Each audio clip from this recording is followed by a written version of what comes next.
Continuando nossa semana 4, hoje a gente vai falar sobre as consequências de uma má escolha. Quais são as consequências que Deus declarou para homem e para mulher e quais foram as maldições que Deus deu à terra e à serpente. Vamos continuar nossa leitura de Gênesis 3. E ouviram a voz do Senhor, que passeava no jardim pela viração do dia, e esconderam-se Adão e sua mulher da presença do Senhor Deus, entre as árvores do jardim. E chamou o Senhor Deus a Adão e disse-lhe: Onde estás? E ele disse: Ouvi a tua voz soar no jardim e temi, porque estava nu e escondi-me. Deus primeiro pergunta a Adão: Onde vocês estão? Adão não responde, o que Deus perguntou, mas logo diz: Eu ouvi a sua voz, eu temi e me escondi. Espera um pouco. Adão foi chamado a ser uma só carne com a sua mulher. Mas na hora do confronto e do desconforto, ao invés de guardá-la, ele a abandona e começa a falar no singular. Eu me escondi. Ele não assume a responsabilidade, de ser aquele que vai à frente e que responde pelo todo para Deus. Deus então continua a questionar Adão: Quem te mostrou que estavas nu? Comeste tu da árvore de que te ordenei que não comesses? Então disse Adão: A mulher que me deste por companheira, ela me deu a árvore e eu comi. Não só o homem abandona a sua mulher, tornando-se sozinho novamente, e falando no singular, se isentando de guardá-la, como ele também escolhe deliberadamente culpar tanto Deus por tê-la criado, quanto ela mesma por tê-lo convencido a comer do fruto. E quem é que Adão não cita em nenhum momento? A serpente. A mulher foi enganada pela serpente, mas o homem foi conivente e mentiu para Deus. Então, o Senhor pergunta à mulher: O que foi que você fez?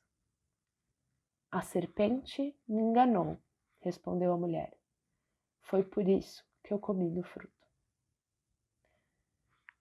Lembra que o homem, por ser o primogênito, ocupa um lugar de responsabilidade diante de Deus pela unidade, que é esse todo, do casamento? Quem foi chamado primeiro para responder pelos atos dos dois? O homem. O que ele deveria ter feito pela mulher? Ele deveria ter se sacrificado por ela. Ele não fez isso. Mas teve um outro homem que fez. Qual foi esse outro homem que se sacrificou para levar a culpa sobre si? Não é uma boa notícia isso? E aí a gente chega à parte que geralmente é pior interpretada deste texto e que tem trazido muitos equívocos, que é a parte em que Deus começa a declarar o que vai acontecer a partir de então, a partir da queda. Algumas pessoas interpretam o trecho que a gente vai ler agora como sendo maldições ou até mesmo prescrições da vontade de Deus para os seres humanos no mundo caído. E usam esse texto para justificar, para endossar abuso, para endossar funções hierárquicas entre homens e mulheres. Mas vamos ver o que o texto de fato quer dizer. Vamos continuar lendo. Então o Senhor Deus disse à serpente: Uma vez que fez isto, maldita é você entre todos os animais domésticos e selvagens. Você se arrastará sobre o próprio ventre, rastejará no pó enquanto viver. Farei que haja inimizade entre você e a mulher, e entre a sua descendência e o descendente dela. Ele lhe ferirá a cabeça, e você lhe ferirá o calcanhar. A mulher, ele disse: Farei mais intensas as dores de sua gravidez, e com dor você dará à luz. Seu desejo será para o seu marido, e ele a dominará. E ao homem ele disse: uma vez que você deu ouvidos à sua mulher e comeu da árvore cujo fruto ordenei, que não comeste, maldita é a terra por sua causa. Por toda a vida terá muito trabalho para tirar da terra o seu sustento. Ela produzirá espinhos e ervas daninhas, mas você comerá de seus frutos e grãos. Com o suor do rosto você obterá alimento, até que volte à terra da qual foi formado, pois você foi feito do pó e ao pó voltará. O homem Adão deu à sua mulher o nome de Eva, pois ela seria a mãe de toda a humanidade. E o Senhor Deus fez roupas de pele para Adão e sua mulher. Então o Senhor Deus disse: Vejam, agora os seres humanos se tornaram semelhantes a nós, pois conhecem o bem e o mal. Se eles tomarem do fruto da árvore da vida e dele comerem, viverão para sempre. Para impedir que isso acontecesse, o Senhor os expulsou do jardim do Éden, e Adão passou a cultivar a terra da qual tinha sido formado. Depois de expulsá-los, colocou querubins a leste do jardim do Éden e uma espada flamejante que se movia de um lado para o outro, a fim de guardar o caminho até a árvore da vida. Neste relato, nesse trecho, Deus está dando duas maldições, duas descrições, não prescrições, e 3 boas notícias. Então vamos começar pelas maldições. A primeira maldição foi dada à serpente. O Senhor se volta para a serpente e fala: uma vez que você enganou a mulher, maldita é você entre todos os animais. A maldição sobre a serpente foi uma maldição de humilhação. Ela teria que passar a se arrastar sobre o seu ventre e rastejar sobre o pó da terra. A gente vai notar logo em seguida que Deus vai citar as palavras ventre e pó de novo ao se referir aos desafios da mulher e do homem no mundo caído, com relação à fertilidade. A fertilidade da terra, a fertilidade do ventre. Mas aí o Senhor continua declarando a maldição sobre a serpente e ele linka com uma benção sobre a mulher. Ele fala: eu vou fazer com que haja inimizade entre você e a mulher, e você, entre a sua descendência e descendente dela, ele lhe ferirá a cabeça e você lhe ferirá o calcanhar. Entre a serpente e a mulher, a descendência da serpente, aqueles que seguem o pai das trevas e aqueles que seguem o pai da luz, haverá inimizade. E essa longa batalha vai acabar com a derrota das trevas, né? A vitória da humanidade sobre a serpente seria por meio da descendência da mulher. Em outras palavras, através de um filho que vai vir do ventre da mulher. Uma boa notícia para Eva. Mesmo que por meio dela o pecado tenha entrado no mundo, por meio dela também viria o resgate do mundo e a vitória sobre a serpente. E aí agora o Senhor se volta para a mulher. Só que dessa vez ele não profere nenhuma maldição. O que Deus faz é descrever as consequências que ele vai permitir que a mulher tenha por conta da sua decisão de desobedecer à palavra de Deus. Não sei se você é mãe, mas bons pais e mães não deixam a desobediência dos seus filhos sem consequências. Muitas vezes os filhos não são castigados, mas eles precisam lidar com as consequências das suas ações. Como um bom pai, Deus não deixa a desobediência dos seus filhos sem consequências. E aí o que ele diz para a mulher?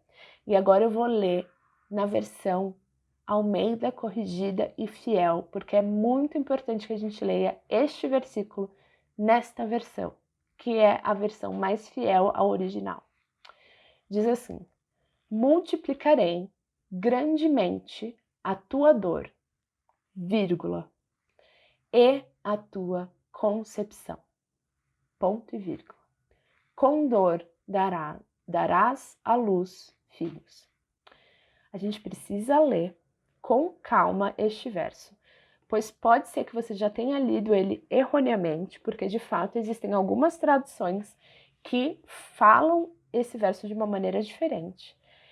Ou então você pode ter ouvido alguém interpretá-lo equivocadamente. Nesta pequena frase, Deus está dizendo que ele vai multiplicar duas coisas diferentes para a mulher: a dor e a concepção. Geralmente, este trecho é traduzido como: eu multiplicarei grandemente a sua dor na concepção. Mas Deus está dizendo: multiplicarei a sua dor e a sua concepção. E isso faz toda a diferença. O termo hebraico utilizado como dor neste contexto é itzabon, que é o mesmo termo hebraico utilizado para dor nos versos seguintes, quando Deus se refere ao trabalho árduo e doloroso que o homem vai ter ao cultivar a terra. Então, o que Deus está dizendo é: porque vocês fizeram isso, vocês vão passar, tanto homem quanto mulher, vocês vão passar a conviver com a dor da improdutividade, da infertilidade, do trabalho árduo que parece não render. A dor que Deus declara que a mulher vai ter será inclusive no trabalho de parto, porém não somente. Mas aí quando a gente continua e a gente lê que Deus está multiplicando a dor e a concepção, a gente percebe que ele está dando, na verdade, de novo uma boa notícia para Eva.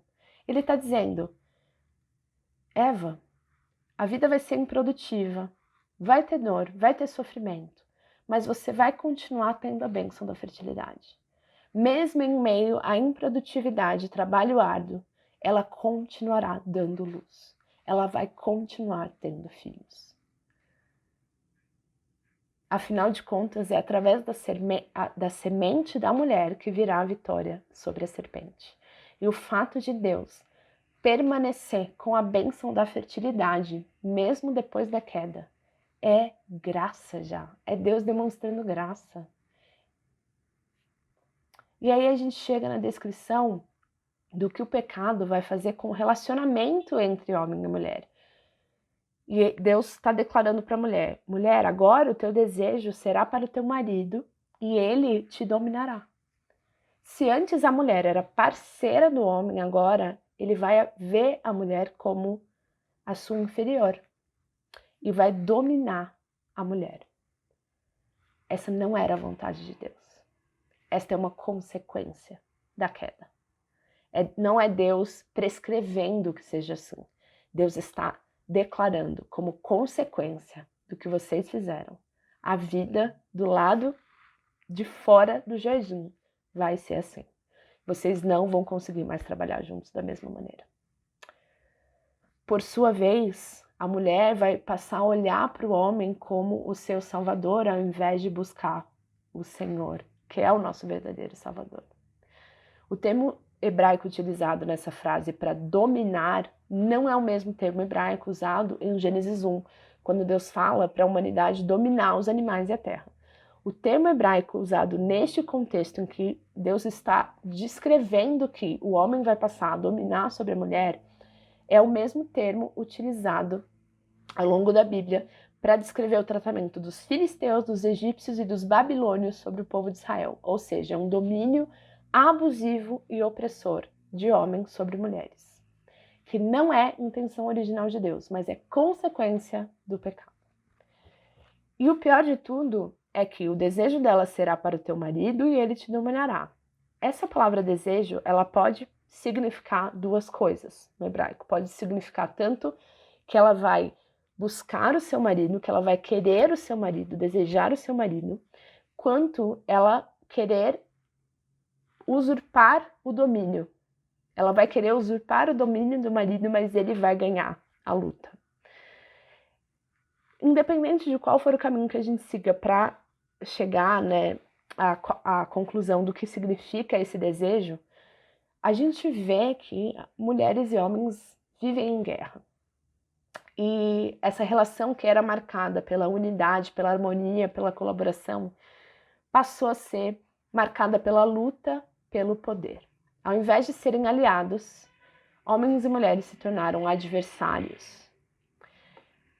E essa não era a vontade original de Deus para a relação entre homem e mulher. Não era. E esse domínio do homem sobre a mulher, como consequência do pecado, é reforçado quando o homem renomeia a sua mulher. A gente viu antes da queda que qual era o nome da humanidade, qual era o nome do homem e da mulher? Era Adão. Adão macho e Adão fêmea. Ambos eram um só. E aí agora, Adão renomeia a mulher para Eva, mãe. A potência da mulher como parte fundamental para a completude da missão de Deus, tanto de governar quanto de encher a terra, foi reduzida a um único papel: ser mãe. E aqui eu não estou reduzindo o que significa ser mãe. Ser mãe é um dos privilégios maiores que Deus pode nos dar. É uma parte incrível e significativa de ser mulher e de cumprir o propósito de Deus para nós como mulheres. A gente viu isso, a gente viu que o maternar está realmente na nossa essência, da nossa força. Mas a mulher foi criada para ser mãe, mas também foi criada para contribuir com o governo e preenchimento da terra, com a glória de Deus, de tantas outras formas. E como consequência do pecado, Adão renomeia, ele separa Eva de si e ele reduz Eva a uma só função. Depois de declarar as consequências que a mulher sofreria, Deus passa a se dirigir ao homem, né? Uma vez que você deu ouvidos à sua mulher e comeu da árvore cujo fruto ordenei que não comesse, maldita é a terra por sua causa. Por toda a vida terá muito trabalho para tirar da terra o seu sustento. Ela produzirá espinhos e ervas daninhas, mas você comerá de seus frutos e grãos. Com o suor do rosto você obterá alimento até que volte à terra da qual foi formado. Pois você foi feito do pó e ao pó voltará. O primeiro esclarecimento que a gente tem que fazer, lendo esse trecho, é que o fato de Deus ter dito, uma vez que você deu ouvidos à sua mulher, não quer dizer que o pecado de Adão foi ter dado ouvidos à sua mulher. A gente já viu que Eva tem em si uma fonte de sabedoria e foi criada para ser conselheira sábia do homem. Então, não é com relação a isso que foi o pecado de Adão e por conta dele ter ouvido a mulher que ele caiu. O erro que Deus está apontando aqui é que ele escolheu ouvir a mulher ao invés de permanecer fiel ao comando de Deus. Então, ele, na hora de escolher, ele escolheu a mulher ao invés de Deus. Ele escolheu ouvir a voz e a vontade da mulher ao invés da vontade de Deus. Então, o problema não é ouvir mulheres, ok? Mas, de novo, olha como o nosso Deus é gracioso. Por causa do que Adão fez, a terra foi amaldiçoada. Deus não amaldiçoou o homem. Deus não amaldiçoou a mulher. Quem foi amaldiçoado foi a terra, ao invés do homem, e a serpente, ao invés da mulher. E qual é a descrição das consequências da queda para o homem? É que assim como Eva, assim como a sua mulher, ele agora teria dor. Eva teria dor, Adão teria dor. E a dor aqui significa trabalhar arduamente e ser um trabalho improdutivo. Mais uma boa notícia para Adão.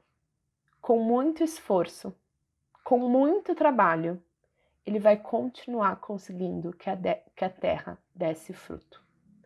A sua vida seria marcada pela frustração e falta de propósito. As coisas não iam mais funcionar de acordo, de como ele gostaria, Mas em meio a essa inutilidade, essa falta de propósito, Deus continuaria abençoando com a provisão. A bênção da fertilidade e a bênção da provisão permanecem depois da queda. Só que aí o que acontece? Depois da queda, o masculino passou a dominar o feminino. As dimensões exteriores se sobrepuseram às dimensões interiores. Com o domínio do masculino sobre o feminino, hoje a gente vive em um mundo sem beleza, sem vida, sem sabedoria, sem prazer e sem hospitalidade.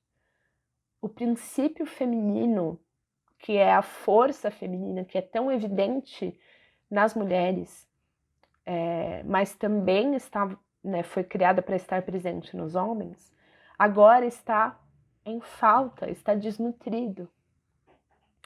E às vezes a gente está lutando para poder fazer as mesmas coisas que o homem, sem perceber que a grande contribuição que nós temos como mulheres é trazermos o princípio feminino de volta para a criação e a gente trazer o valor de novo deste princípio feminino, tanto em homens quanto mulheres.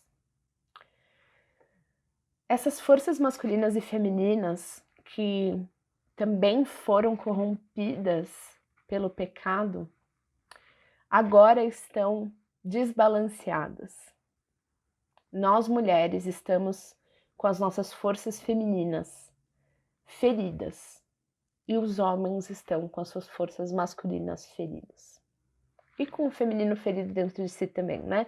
Então, assim, compreendendo que nós temos dentro de nós ambas as forças, mas mulheres têm as forças femininas em mais evidência, ou deveriam ter, né? Foram criadas para ter. A gente encontra essas duas forças feridas e corrompidas. E quais são as formas da gente identificar o masculino ferido e o feminino ferido? Existem sempre dois polos dentro da ferida.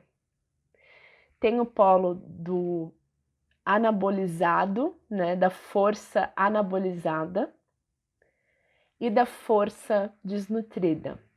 Então, quando a gente olha para o masculino ferido, tanto aquele que anaboliza a força masculina e usa as forças masculinas para abusar e oprimir o outro, quanto aquele que se omite de desenvolver suas forças masculinas e não toma iniciativa, não corre riscos, não procura proteger e desenvolver, que vive uma vida só de prazer e de conforto, ambos estão com o masculino ferido.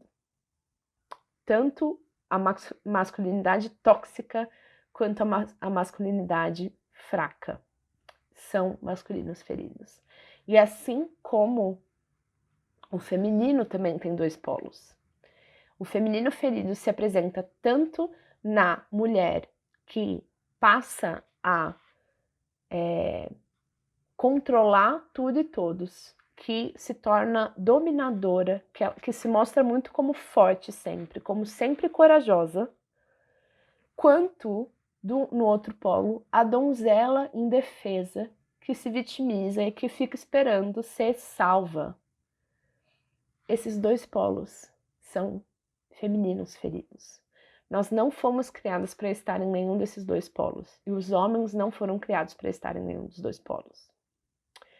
E às vezes quando a gente quer resgatar, né, uma feminilidade bíblica ou uma masculinidade bíblica, geralmente quando as pessoas pensam em padrões, pensam naquela linha de funções, ao invés de pensar em como a gente está propondo aqui, né, que é resgatar o equilíbrio das forças e desenvolver as forças femininas nas mulheres e desenvolver as forças masculinas sadias nos homens, a gente vê pessoas colocando, né, o padrão de masculinidade aqui e o padrão de feminilidade aqui.